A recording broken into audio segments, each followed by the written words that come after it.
There have been so many disagreements, differences between me and some of my family. There's no point in continuing to fight anymore. I would love reconciliation with my family. Of course, some members of my family will never forgive me for writing a book. An extraordinary royal interview that will go down in history. So there it is. Finally, Prince Harry says the quiet part out loud. They'll never forgive me. And just like that, with one raw, unfiltered sentence, the entire illusion that reconciliation was still on the table came crashing down. The cameras were rolling, the lights were hot, but in that moment, it was Harry's face that looked cold, haunted even, as he admitted what royal watchers had long suspected. The bridges? Burned. The trust? Gone. And the royal family? Done with him. For good. Now, we've heard him talk about wanting healing, about protecting his family, about needing security. But something was different this time. This wasn't the usual Sussex PR spin. This was a confession. Not just to the world, but to himself. 'Cause deep down, Harry knows. He crossed a line that no amount of press tours, Netflix deals, or stage therapy sessions can undo. And the royal silence? That's not indifference, it's exile. Hours after losing his legal battle for taxpayer-funded security, a case he once claimed was his most important fight, Harry sat down with Britain's national broadcaster. You'd think after being told no in court, he'd lay low, reflect, regroup. But not this prince. He marched straight into another interview. And what followed? A train wreck of self-pity, contradiction, and desperation that left even some of his former supporters shaking their heads. Let's be clear. The UK's Court of Appeal had just ruled that Harry's claim for state-funded protection no longer held weight. The judges, in no uncertain terms, said his argument lacked legal merit. Why?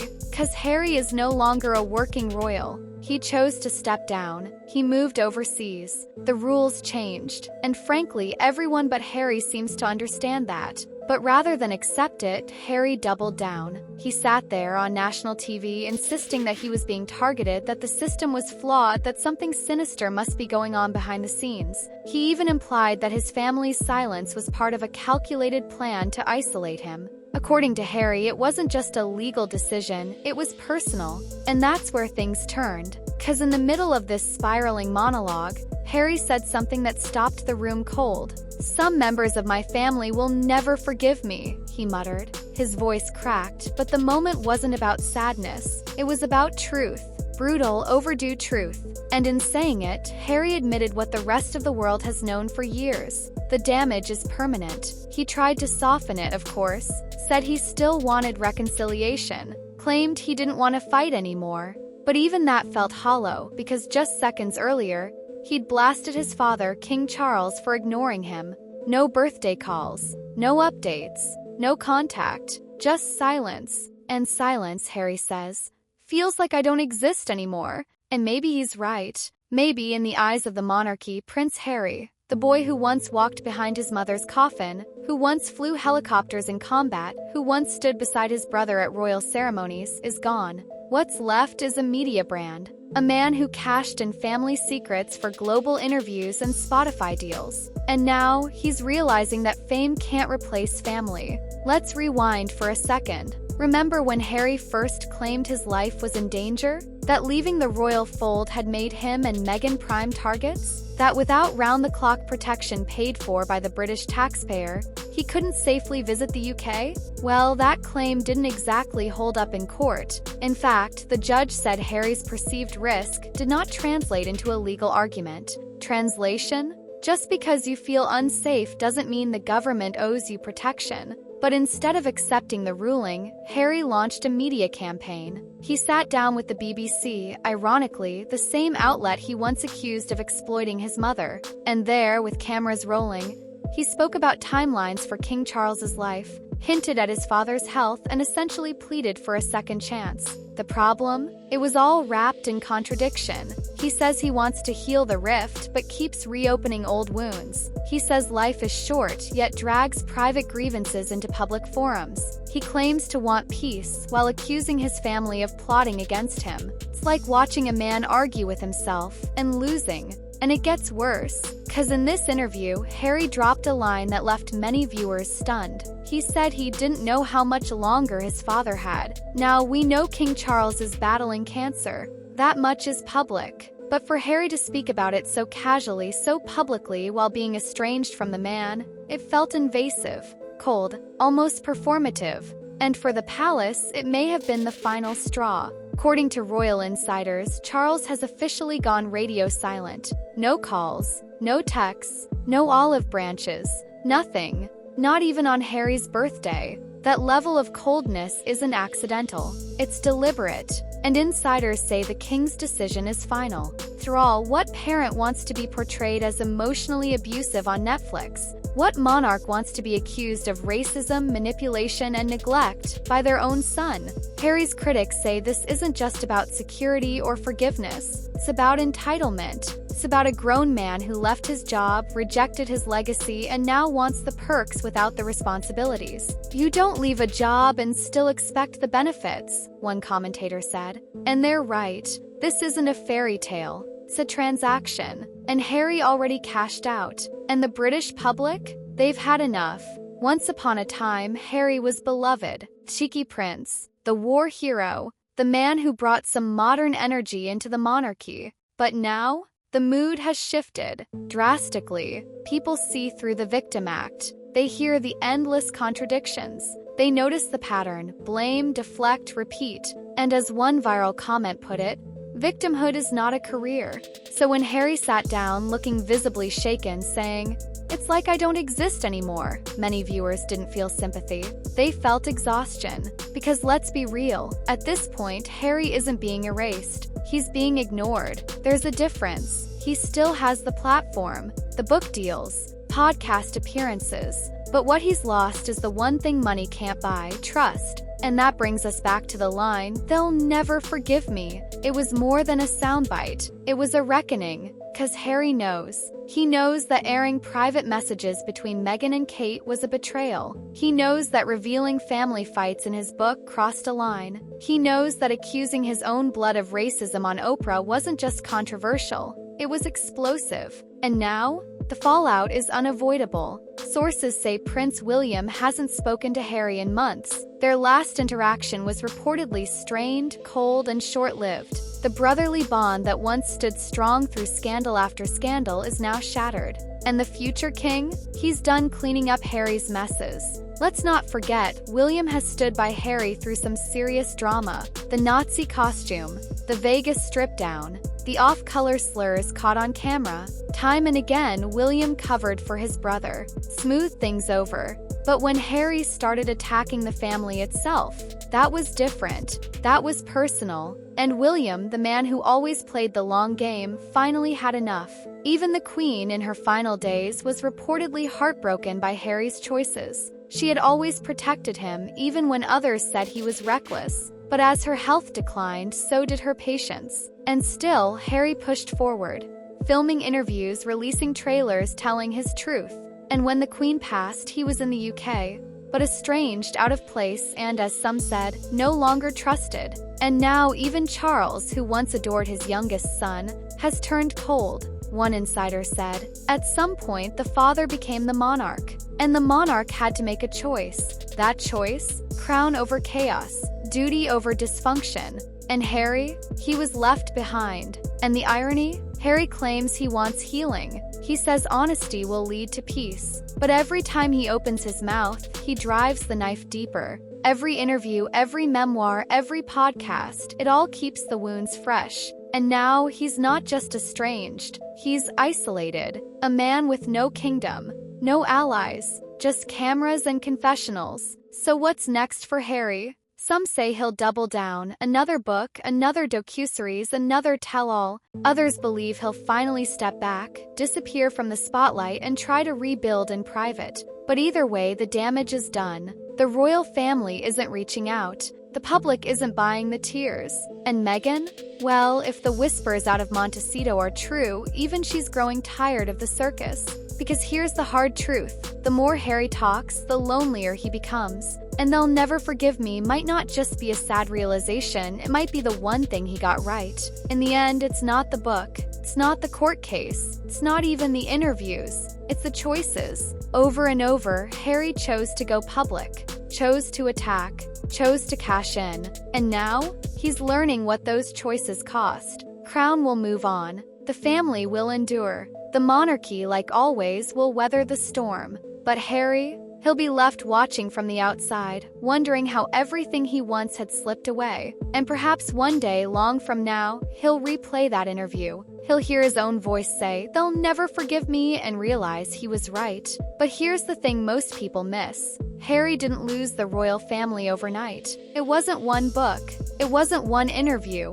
It was a slow erosion, a steady drip of disappointments. He kept pushing the line, thinking it would never snap.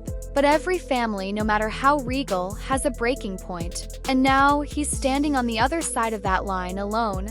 Let's talk about the group of people moment. That phrase.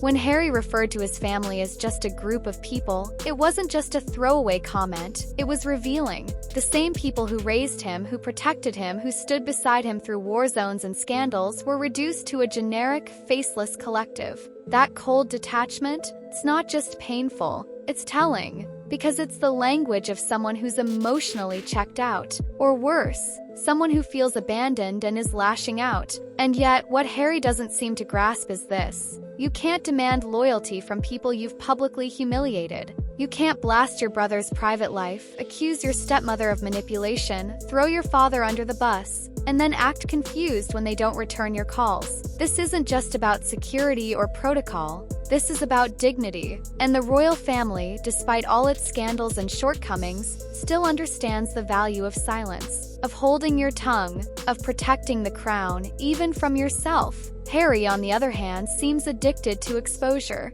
One minute, he's pleading for privacy. The next, he's spilling confidential details about King Charles's cancer, or painting William as violent, or Meghan as a misunderstood heroine. And somewhere in all this noise, Harry lost sight of something crucial. You don't heal relationships by humiliating the people in them. Let's not forget how this all looked from the outside. The world watched as Harry and Meghan traded tiaras for TV contracts. One minute they were royalty. The next, they were producing docuseries, voicing podcasts, writing memoirs, and sitting down with Oprah in a California garden telling the world how unfairly they'd been treated. And yet, the British public, once rooting for them, started asking the hard questions. Like, if life in the palace was so unbearable, why wait until the Queen was in her final days to unleash the floodgates? Or, if Meghan was so determined to escape the spotlight, why is she constantly in it? Or maybe the biggest one, if Harry really wanted to fix things with his family, why keep making things worse? And it's not just public opinion in Britain. Across the globe,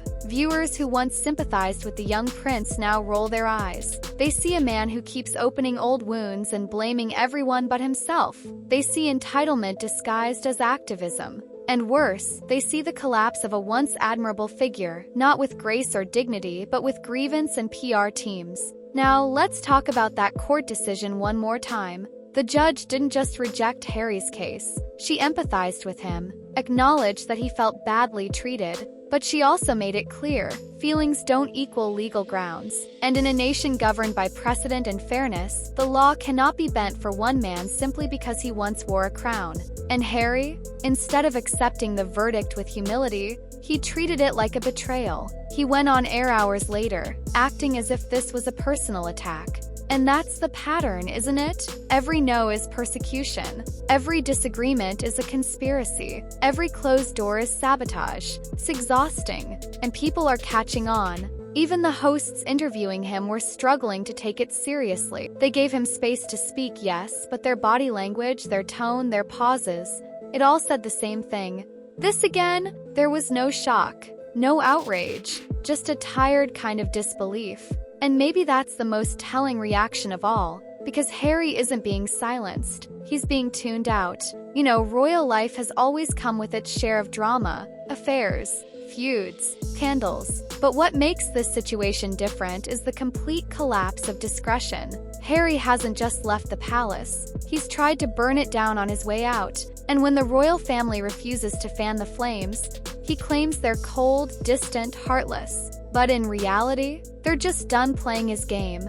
And then there's Meghan, always looming in the background of Harry's unraveling. She's not in this interview, but she's everywhere in it. Her influence, her voice, her strategies. Critics say she orchestrated the distancing, that she framed the media as villains, the royals as abusers, and Harry as a broken man who only she could fix. Now, whether that's true or not, we may never know. But what's undeniable is this. Since their union, Harry has become unrecognizable, angrier, more fragile, more paranoid, and those who once defended him are beginning to wonder, has he been pushed into this, or has this been who he really is all along? Even supporters are starting to fall silent. The fan pages are quieter. The hashtags don't trend like they used to. And Meghan, who once dominated headlines, is now being quietly dropped from major campaigns and projects. Their power as a couple is fading, and Harry seems to be the only one who hasn't noticed. So now he's left in a strange in-between.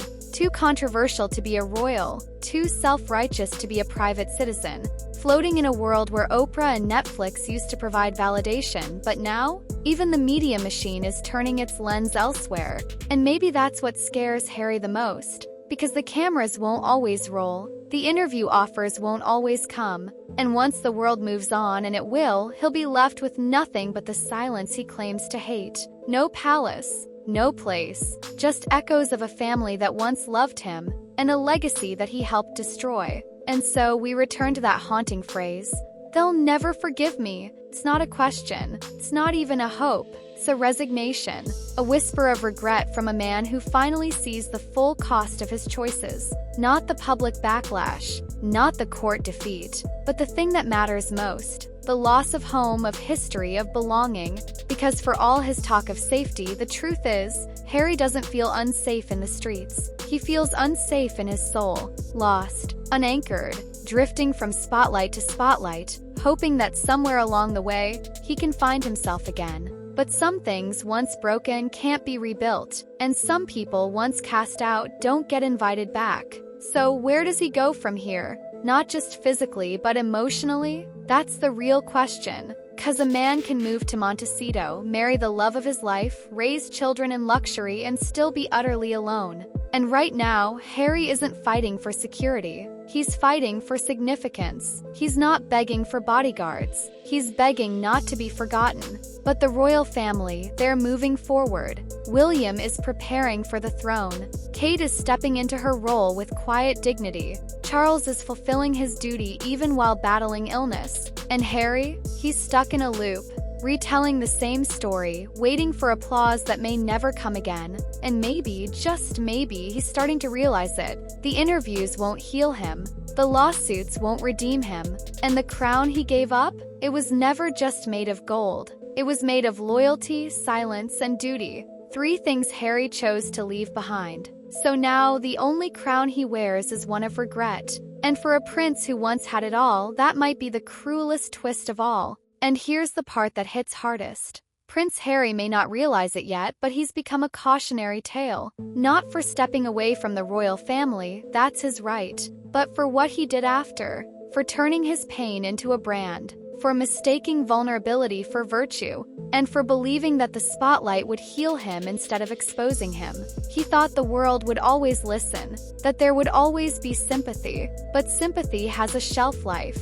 And when you keep telling the same story over and over again, when every headline is "poor me," when every appearance is another confession, people start to tune out. Not because they don't care, but because they've heard it all before. And that's what's happening now. The story is getting old. The audience is getting tired. And Harry? He's starting to feel the walls close in. He left the palace to escape the pressure. But now he's trapped by something worse, irrelevance. A slow fade from being the boy the world watched grow up, to a man wandering in the shadow of his own past. And maybe that's the real tragedy. Not the broken relationships, not the lost titles, but the slow realization that fame isn't fulfillment, that exposure isn't connection, and that the cameras, once they stop rolling, leave behind nothing but silence. A silence that echoes louder than any crown could ever.